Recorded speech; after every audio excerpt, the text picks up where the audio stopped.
according to the report, private school fees have risen by more than 20% above inflation since 2009-10, whilst core state school spending per pupil has fallen by 9% in real terms.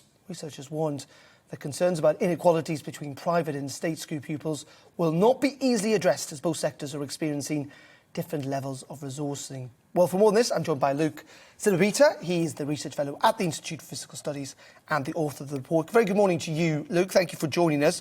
First of all, just state what you found in your reports. Well, it's very much exactly as you said, and the figures are eyebrow-raising to say the least. So back in 2010, the gap in spending per pupil and private school fees was around £3,000, with private school fees of around £11,000 and state school spending of around £8,000 per pupil. Since then, state school spending per pupil has fallen in real terms, down to around just over £7,000 per pupil, but private school fees have continued to increase, up to around £13,500, creating a gap of about £6,500 in most recent figures, which means that private school fees are now just about double what state school spends per pupils. And just explain what this actually means for schools. Bigger class sizes, fewer teachers, less resource? No, exactly. So but we know from all the statistics that class sizes tend to be a lot smaller in independent schools. They have access to better sports facilities and music facilities. So it's very much the whole part of all elements of educational provision. It's about smaller class sizes and wider extracurricular activities as well. And we see that, of course, don't we, often in academic outcomes. When you look back at the results, the teacher assessed results that we saw this summer, that gap also between private schools and state schools widening. So not only does it mean, fewer resources in the schools themselves, it also means that there is a widening educational attainment gap. Absolutely. And we know that inequalities between state school and private school pupils are at the centre of political debate and often totemic in debates around inequalities. And we know that pupils from private schools tend to go to more highly selective universities and earn more later on in life. And perhaps it's unsurprising, given that they have access to more resources over the course of their school career. So the private school fees are around £6,500 higher than state school spending per pupil. That's in any given year. But if you looked over a pupil's lifetime, that would equate to an extra £100,000 spent on their education over 13 years in school. What is the solution here then, Luke? Is it simply, essentially, more state funding? Is it a bigger education budget?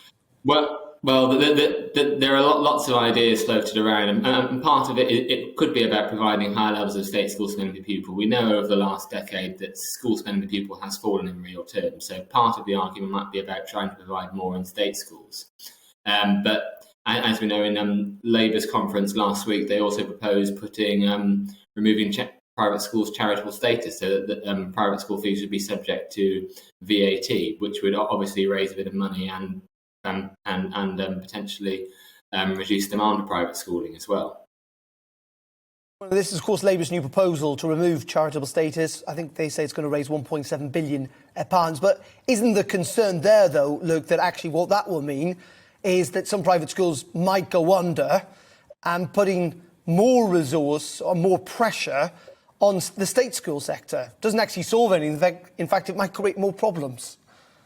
And actually would have those effects. But most of the research suggests that would probably be quite small, because a lot of the factors that shape attendance at private schools often reflect parental values, beliefs, and whether parents themselves went to a private school.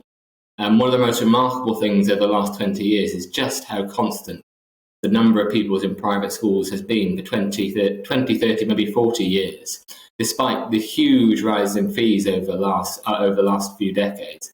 The numbers in private schools have hardly budged at all. So it's likely that the effects of any increase in VAT on private schools could be relatively small. How does the UK compare, because we often talk about the private sector in the UK, or public schools as they've been traditionally known. How do we compare to the rest of the world, do you know? Well, there are very different sectors across different countries. So of those I'm familiar with, so in Australia, they have a larger private sector, but it tends to be a lot of Catholic schools with relatively low fees. It's a sort of a much cheaper option, but they also have a set of independent schools which are much more like independent schools in this country. But if you go over to a country like France, for instance, there aren't that many sort of what we think of as private or independent schools. It's a very, very small sector. And the private sector that does exist is mostly religious schools that are driven by the fact that religion isn't part of state education in France. So the nature of the private sector often differs across countries depending on largely history, to be honest. OK, Luke from the Institute of Fiscal Studies, thank you very much indeed for your thoughts this morning on that report.